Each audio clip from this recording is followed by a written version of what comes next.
அஸ்ஸலாமு அலைக்கும். ஹாய், எல்லோரும் எப்படி இருக்கீங்க? ஸோ கொஞ்ச நாளாக பார்த்தீங்கன்னா ஃபுல் வீடியோ போடவே இல்லை, ரொம்ப பிஸி ஆகிடுச்சு.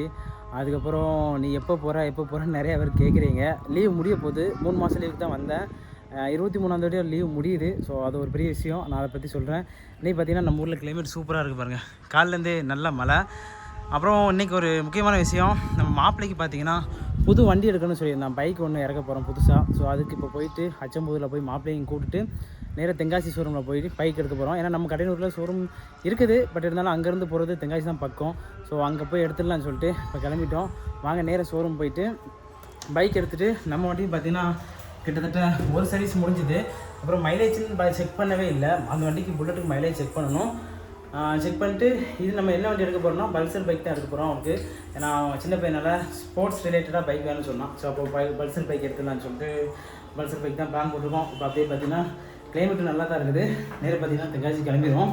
அஃப்னா பாருங்க இந்த தேடி வந்து அப்புறம் ஹெல்மெட் பிடிமா கதை வச்சு வராத்தா ஒரே நிமிஷம். ஆனால் காலிலேருந்தே பார்த்தீங்கன்னா சூப்பராக இருக்குது கிளைமேட்டு. இன்றைக்கி என்ன தெரியல, காலில் நல்லா மழை பெஞ்சுது நம்ம ஊரில். ரொம்ப நாளைக்கு அப்புறம் இப்போ தான் மழை பெஞ்சிருக்கு. ஒரு நாள் வெயில் தான் அடிச்சுது. ஒரு நாள் பார்த்தீங்கன்னா தண்ணி குறைய தான் வந்துச்சு. இன்னும் 2 நாள் இந்த மாதிரி மழை பெஞ்சா நல்லா வந்துடும். ஹெல்மெட்டை எடுத்துகிட்டு போயிடும், ஏன்னா போலீஸ் வந்து பயங்கரமாக பிடிக்கிறாங்க. அதனால அஃப்னா இங்கே வா, அஃப்னா அத்தை கடைக்கு போயிட்டு வரேன். போயிட்டுட்டா மாமாவுக்கு பைக் எடுக்க. சரி போயிட்டு வரேன் அஃப்ரா, பாய். சரி ஆயிடுச்சு தானே, டாட்டாண்ணா, பாய். என்ன பண்ணியிருக்க அஃப்னா? சரி அஃப்ரா தான் இருக்கட்டும், அம்மா பேர் உன் பேர் தானே இருக்கட்டும். சரி அஃப்ரா டாட்டாண்ணா.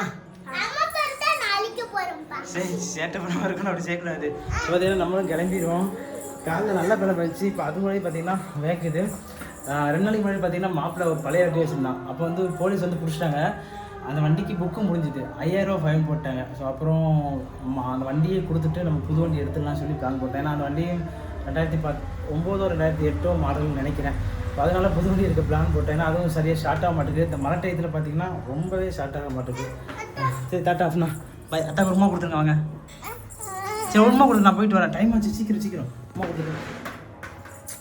வலிக்குது, தலைப்பு கழிச்சு. சரி விடு. சரி போயிட்டு வரேன் விடு.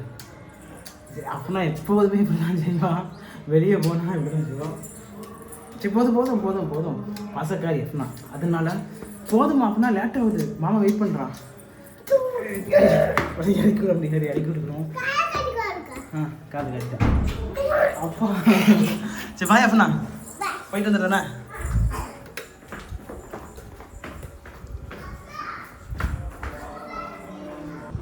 பார்த்திங்கன்னா இப்போ நம்ம போய்கிட்டு இருக்க வழியில் ஒரு சின்ன சம்பவம் ஆயிடுச்சு. என்னென்னா, நம்ம கடையூர்லேருந்து அச்சம்பூர் போய்கிட்டு இருந்தேன். அப்போது மேலே கடையூர் பக்கத்தில் ஒருத்தவங்க வந்து லிஃப்ட்டு கேட்டாங்க.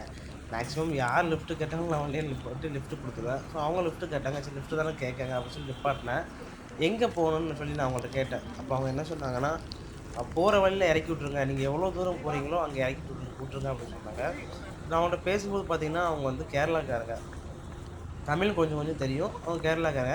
சரி வண்டியில் ஏறிட்டாங்க. அவங்கள கூப்பிட்டு அப்படியே போயிருக்கல வந்து பேசினேன் அவங்கள்ட்ட. ஸோ பேசியிருக்கல எங்கே போகிறீங்க அப்படின்னு சொல்லி கேட்கல. அவங்க வந்து கல்ஃபில் எங்கேயோ ஒர்க் பண்ணாங்களாம். ஒர்க் பண்ணிவிட்டு வெக்கேஷனுக்கு ஊருக்கு வந்திருக்காங்களாம். துபாயில் தான் ஒர்க் பண்ணாங்களாம். அப்போ நம்ம தமிழ்நாட்டிலேருந்து சென்னையில் யாரோ அவங்கள்ட்ட 2 லேப்டாப்பு, அப்போ கொஞ்சம் திங்ஸ் ஏதோ கொடுத்து விட்டாங்களாம், வீட்டில் கொடுக்க சொல்லி. அப்போ அவர் ட்ரெயினில் வரையில் வந்து அம்பட்டையும் பார்த்தீங்கன்னா பிட் பாக்கெட் அடிச்சிட்டாங்க. அவர் மொபைல் ஃபோன் பார்த்தீங்கன்னா எல்லாத்தையும் தூக்கிட்டாங்க. எல்லாம் பேக்கில் இருந்த எல்லாமே தூக்கிட்டாங்க. ஸோ அவர் வந்து பார்த்திங்கன்னா சென்னையில் இருந்து இந்த ஒவ்வொருத்தங்கிட்டையா லிஃப்ட்டு கேட்டு அப்படி இப்படின்னு நம்ம கடையனூர் வரைக்கும் வந்துட்டார். அவர் ஸ்டோரியை சொல்லல எனக்கும் மனசு ரொம்ப கஷ்டமாக இருந்துச்சு. உண்மையாக போயா தெரியும். அவரை பார்க்கும்போது பார்த்திங்கன்னா ரொம்ப கஷ்டமாக இருந்துச்சு. ரொம்ப சிச்சுவேஷன் சரியில்லாமல் தான் இருக்கார். ஸோ அப்போது நம்ம போய்க்கிறீங்களே சாப்பிட்டீங்களான்னு கேட்டேன். அவங்க எதுவுமே சாப்பிடல அப்படின்னு சொன்னாங்க. நேராக ஒரு புரோட்டா கடையில் கூப்பிட்டு போயிட்டு மதியானம் சாப்பாடு புரோட்டா சாப்பிட்டோம். அதுக்கப்புறம் எந்த ஊருங்க கேட்கல. அவங்களுக்கு வந்து கேரளாவில் எரிமேலி அப்படின்னு சொல்லி சொன்னாங்க ஒரு ஊர். அப்போ அந்த ஊருக்கு கொண்டு போய் சரி பஸ்ஸில் போய் ஏற்றி விட்ருவேன், நீங்கள் போய்விடலான்னு கேட்டாங்க. ஸோ பரவாயில்ல கொண்டு போய் விடுங்க அப்படின்னு சொன்னாங்க. அப்போ நேராக பார்த்திங்கன்னா தென்காசி வந்து அடிக்கடி கேரளாவுக்கு பஸ் விடுது. நேராக தென்காசி பஸ் ஸ்டாண்டுக்கு வந்துட்டு கண்டக்டரை போய் பேசினேன். ஸோ இந்த மாதிரி அவங்க மிஸ் ஆகி வந்துட்டாங்களா, இவங்களுக்கு இந்த ஊரா யாருமே தெரியாது. ஏன்னா அவங்க கண்டக்டர் எல்லாருமே கேரளாக்காரங்க தானே. அவங்கள்ட்ட போய் கேட்டேன். ஆனால் அவங்க சரியாக யாருமே ரெஸ்பான்ஸ் பண்ணலை. கதையை கேட்டு அப்படியே கிளம்பிட்டாங்க. ஸோ அப்புறம் பார்த்திங்கன்னா நான் அவங்களுக்கு நேராக பார்த்தீங்கன்னா எரிமேலிக்கு டிக்கெட் எடுத்துகிட்டு அவங்கள வந்து பஸ்ஸில் ஏறிட்டேன். அப்புறம் செலவுக்கு எதாவது பைசா வேணுமா கேட்டேன். இல்லை நீங்கள் அங்கே போகிற வழிக்கு மட்டும் எனக்கு ஹெல்ப் பண்ணால் போதும், டிக்கெட்டு மட்டும் போதும்னு தான் சொன்னாங்க. எனக்கு மனசு கேட்கல. டிக்கெட்டு பார்த்தீங்கன்னா கம்மியாக தான் வந்தது. அதுக்கப்புறம் அவங்க வாங்கவே மாட்டேன்னு சொன்னாங்க. மேக்ஸிமம் யாரும் ஏமாத்துற மாதிரி இருந்துச்சுன்னா, எனக்கு அங்கே அது வேணும், இல்லை அங்கே போய் இறக்கிருங்க, பைசா வந்து தரலான்னு சொல்லுவாங்க. நான் இவங்களுக்கு ஹெல்ப் பண்ணயில இவங்க அத ஏத்துக்கிற மனசு இவங்களுக்கு இல்ல. வேணாம், வேணாம், வேணான்னு தான் சொல்லிக்கிட்டு இருந்தாங்க. அப்புறம் உன் அட்ரஸ் குடு, உன் நம்பர் குடு, நான் இந்த அமௌண்ட்ட வந்து போய் நான் அனுப்புறேன் அப்படின்னு சொன்னாங்க. நான் அதெல்லாம் வேணாம், நீ நல்ல முறையா போய் இறங்குனாலே போதும் அப்படின்னாங்க. ரொம்ப கம்பேர் பண்ணேன் நான். வேணாம் வேணாம்னு சொன்னாங்க. ஒரு வழியா பார்த்தீங்கன்னா டிக்கெட்டும் எடுத்துட்டு, அவங்களுக்கு பார்த்தீங்கன்னா கண்டக்டர்ட்டே போய் டிக்கெட் எடுத்து குடுத்தேன். அப்புறம் அமௌண்ட் வந்து கொஞ்சம் குடுத்துட்டு நல்லபடியா போய் சேஃப்டியா இறங்குங்க அப்படின்னு சொன்னேன். ஆனா 5 வருஷம் ஒர்க் பண்ணியிருக்காங்களாம். வீட்டு அட்ரஸும் அந்த அளவு சரியா தெரியல. என்ன தெரியல, உங்களுக்கு என்ன பிரச்சனைன்னு சொல்லி ஃபுல்லான விஷயத்த பார்த்தீங்கன்னா கேட்க முடியல. ஆனா ஒரு வழியா பார்த்தீங்கன்னா, அவர பஸ்ல ஏத்தி விட்டு, அப்புறம் நேரா பார்த்தீங்கன்னா ஷோரூம் கிளம்பிட்டோம். ஃபைனலி பார்த்தீங்கன்னா, நம்ம ஷோரூமுக்கு வந்துட்டோம். பஜாஜ் ஷோரூமுக்கு தான் வந்தோம். ஸோ மாப்பிள்ளைக்கு வந்து பார்த்தீங்கன்னா, என்எஸ் வேணும்னு சொல்லியிருந்தான். அவனுக்கு வந்து பைக் வந்து ஸ்போர்ட்ஸ் பைக்காவும் இருக்கணும், அதே மாரி மைலேஜும் கிடைக்கணும் அப்படின்னு சொல்லியிருந்தான். அப்போ என்எஸ் வந்து பார்த்தீங்கன்னா, இப்போ 125 லான்ச் பண்ணியிருக்காங்க. 125ல எல்லா கலருமே இருக்குது. ஒரு 4 கலர் இருக்குது. 4 வேரியன்ட் இருக்குது இதுல. பேஸ் மாடலு, அதுக்கப்புறம் பார்த்தீங்கன்னா ஏபிஎஸ்ஸு, டிஸ்க்கு, அப்புறம் ஸ்போர்ட்ஸ் மாடல்னு சொல்லி ஒரு 4 மாடல் இருக்குது. ஸோ அதில பார்த்தீங்கன்னா, நாங்க ஸ்போர்ட்ஸ் மாடல் தான் எடுத்தோம்.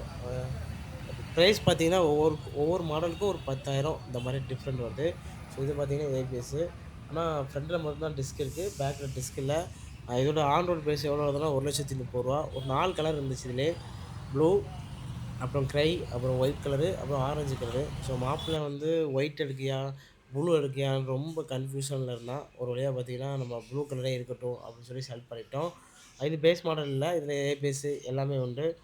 ஆன் ரோட் பிரைஸ் பார்த்தீங்கன்னா, இது ரூ. 1,32,000 சொன்னாங்க. ஸோ கொஞ்சம் பேசிட்டு டிஸ்கவுண்ட் பண்ணிட்டு ஃபைனலா பார்த்தீங்கன்னா, ஒரு ரூ. 1,29,000 பார்த்தீங்கன்னா எடுத்துக்க சொல்ட்டாங்க. ஸோ அப்புறம் பார்த்தீங்கன்னா, பேப்பரு எல்லாத்துலயும் சைன் பண்ணிட்டு, ஸோ இப்போ வந்து கொஞ்சம் ரூல்ஸ்லாம் மாறியிருக்கு. நம்ம முதல்ல வண்டி எடுத்தோம்னா, உடனே பைசா பே பண்ணிட்டு வண்டி எடுத்துட்டு போயிடலாம். ஆனா இப்போ ஜனவரில வந்து ஆர்டிஓ வந்து கொஞ்சம் சேஞ்ச் ஆயிருக்கு. இப்போ நம்ம வந்து பார்த்தீங்கன்னா, இன்னைக்கு கேஷ் குடுத்து வண்டிய புக் பண்ணிறணும். ஸோ அதுக்கப்புறம் பார்த்தீங்கன்னா, அவங்க ஜேசி நம்பரு வண்டிய செலக்ட் பண்ணி வச்சுட்டு போயிறணும்.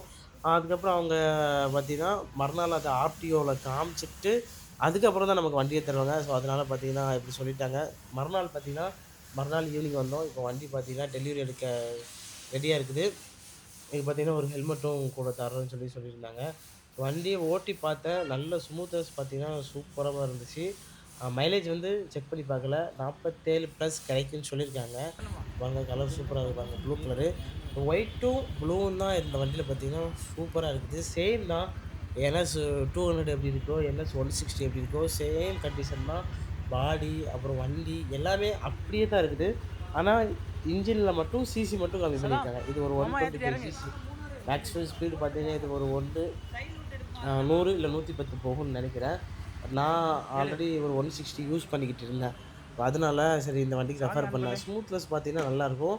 ஆனா ஃபேமிலியா ஒரு 4 பேர் போணும்னா முடியாது. ஒரு 2 பேர் அழகா ஃபேமிலியா கூட்டு போய்க்கலாம். ஏன்னா பேக்லயும் பார்த்தீங்கன்னா, அந்த அளவு ஹைட்டும் தெரியாது. வண்டி பார்த்தீங்கன்னா, ஸ்மூத்னஸ் செம்மையா இருக்கும். மைலேஜுக்காண்டி தான் எடுத்தோம். ஸோ 47க்கு மேல கிடைக்குதா அப்படின்னு சொல்லி வண்டி இப்போ புக் பண்ணி பார்த்தீங்கன்னா, இப்போ தான் நாங்க டெலிவரி எடுக்கோம். ஸோ டெலிவரி எடுத்துட்டு கரெக்ட்டா ஒரு 1 மாசம் கழிச்சு வர சொல்லியிருக்காங்க. ஏன்னா 1 மாசம் 500 கிலோமீட்டருக்கு அப்புறம் ஃபர்ஸ்ட் சர்வீஸு. ஃபர்ஸ்ட் சர்வீஸ் வந்து ஆயில் மட்டும் பைசா குடுக்கணும் அப்படின்னு சொல்லியிருந்தாங்க.